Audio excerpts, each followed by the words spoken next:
Olá, pessoal! Hoje eu gostaria de argumentar sobre o tema literatura infantil interativa e sua relação com a mediação de conflitos.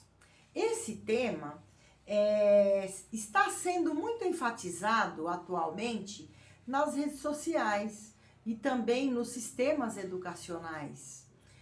Eu percebo diariamente que em minhas redes sociais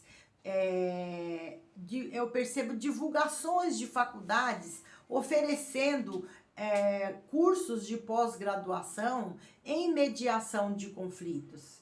Inclusive, em 2015, foi criada a Lei 13.140 de mediação de conflitos, em consonância com a nossa Lei de Diretrizes e Bases da nossa educação brasileira.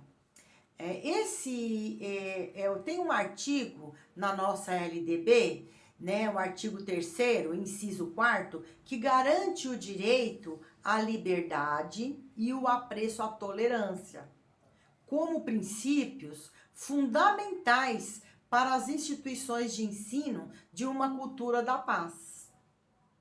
A nossa BNCC, ela reforça o respeito às diferenças, com a finalidade de combater estereótipos, discriminações de qualquer natureza e violações de direitos de pessoas ou grupos sociais. Esse é um objetivo da nossa legislação educacional, em favorecer o convívio com as diferenças. Porque, desse modo, poderemos construir uma sociedade mais justa, mais ética, democrática, sustentável, inclusiva e solidária. Considerando sempre o eixo da educação infantil, que é o eixo educar e cuidar, né? Nós podemos perceber. Também não podemos esquecer de uma base literária como obras de Leonardo Boff, que citam a importância de compreendermos a nossa realidade por meio de uma cosmovisão. Como na sua obra Covid-19, a Mãe Terra contra-ataca a humanidade.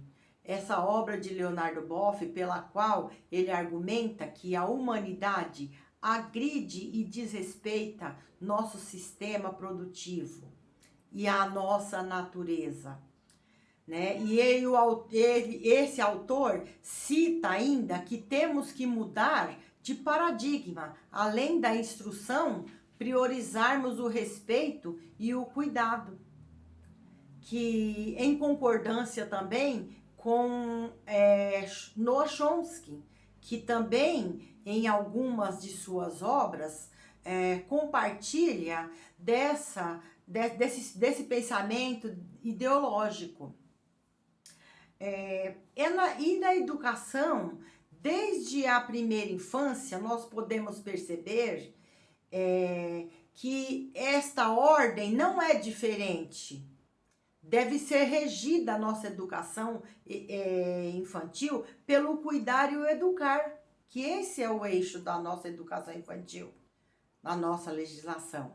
Quando pensamos em educação, temos que pensar também em literatura que liberta, para se alcançar uma educação libertadora de acordo com a concepção até de Paulo Freire, que estimula uma concepção de literatura e de materiais, que estimule a reflexão e a criticidade.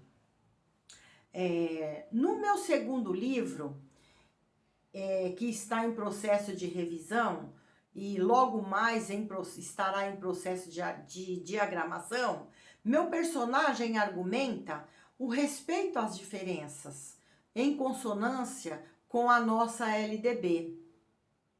Eu busquei nessa obra argumentar com o meu personagem as aventuras do avoadinho, o valor de um amigo, que é a obra que eu estou trabalhando agora com ela, com esse segundo livro, eu abordo as questões de preconceito e discriminação étnicas e sociais na linguagem pura e simples da primeira infância.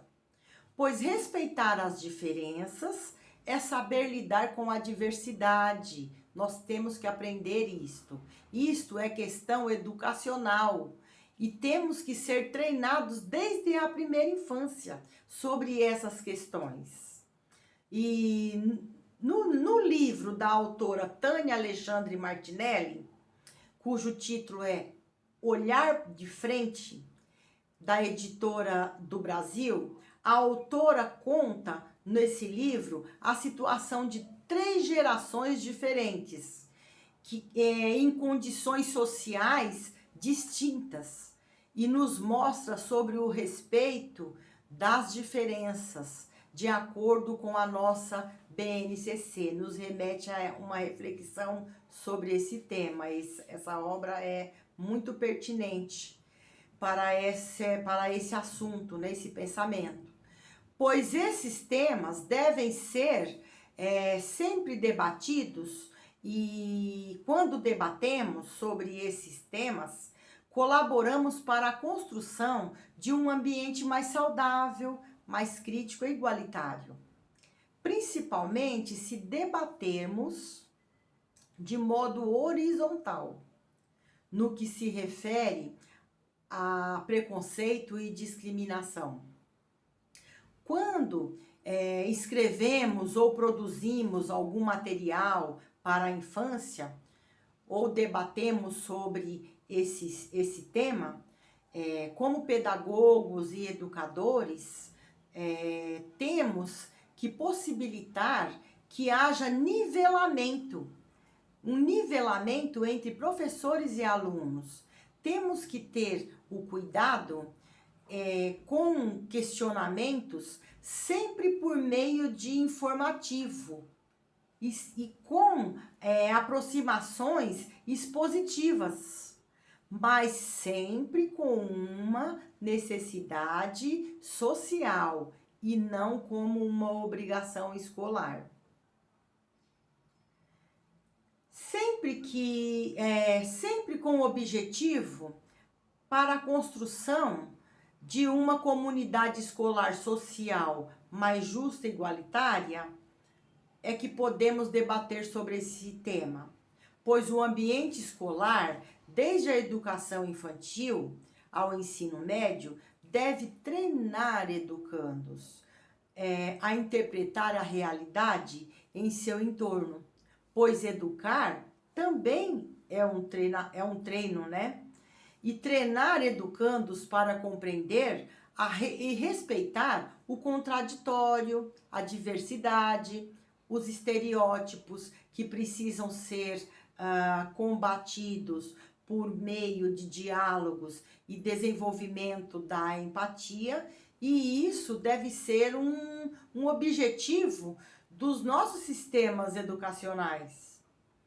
Em nossa democracia, isso é imprescindível. Ambientes e materiais educacionais devem contribuir para o desenvolvimento de dispositivos, né?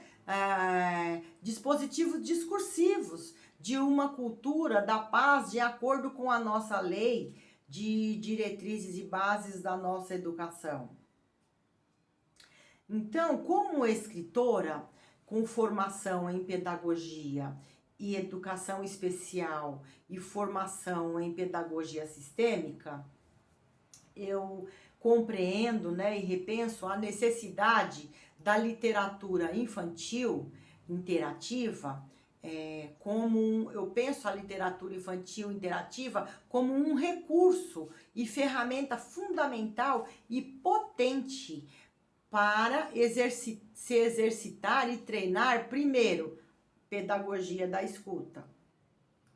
Segundo, o estabelecimento de diálogos por meio de perguntas e respostas estabelecidas em rodas de histórias, de conversas e de debates. A literatura é uma ferramenta imprescindível para essas atividades. Terceiro, o estímulo à reflexão e pensamento crítico. Quarto, promover interações em grupos que estimulam a socialização entre os sujeitos de direitos, que são as crianças, e educandos. Quinto, educar, estimular trocas de experiências por meio de atividades interativas, como colorir, desenhar, colagem e atividades artísticas e brincadeiras, que preparem, né, a criança para o desenvolvimento de uma grafomotricidade eficiente na idade certa. Também tem a contribuição, né? Também penso nesse quesito, contribuição da literatura para a construção de relacionamento de confiança e estáveis. Tem o sétimo também, que é o aprendizado e desenvolvimento da empatia. Nós aprendemos, empatia se aprende, né? Em oitavo lugar, o aprendizado da solidariedade, né? A gente aprende a ser solidário. A literatura contribui para uma infinidade de quesitos, muito mais além desses que eu estou citando. Entre esses quesitos, nós podemos sempre considerar professores e educadores como mediadores entre o conhecimento e o educando, onde o termo mediador vai muito mais além e possui um sentido mais amplo na educação.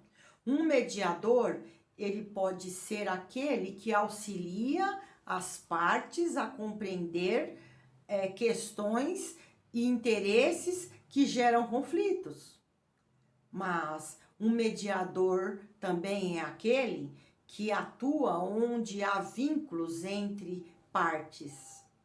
O mediador pode ser também aquele que propõe soluções que sejam consensuais entre partes e gerem benefícios mútuos em situações diferenciadas e conflitantes. Podemos também observar que esse termo mediação vinha sendo, ao longo das últimas décadas, vinha sendo mencionado durante algum tempo na área jurídica e se consolidou na Lei 13.140 de 2015. Mas, para educadores, esse termo torna-se mais abrangente.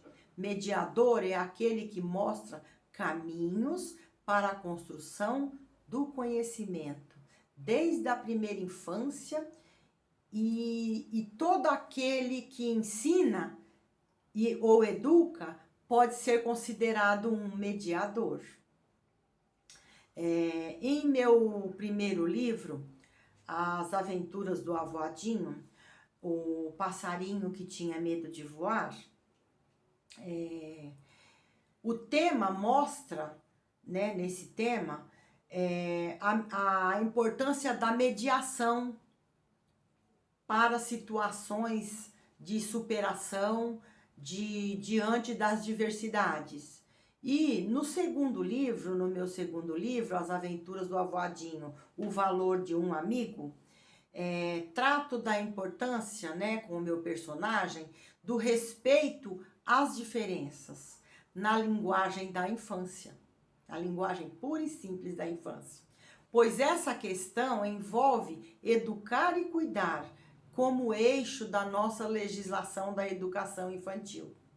Se você gostou desse vídeo, dê um like, né, um joinha, ou faça o seu comentário, algum comentário, para podermos ampliarmos os nossos conhecimentos e trocarmos informações. Eu agradeço a sua atenção e estou à disposição de todos vocês para qualquer esclarecimento.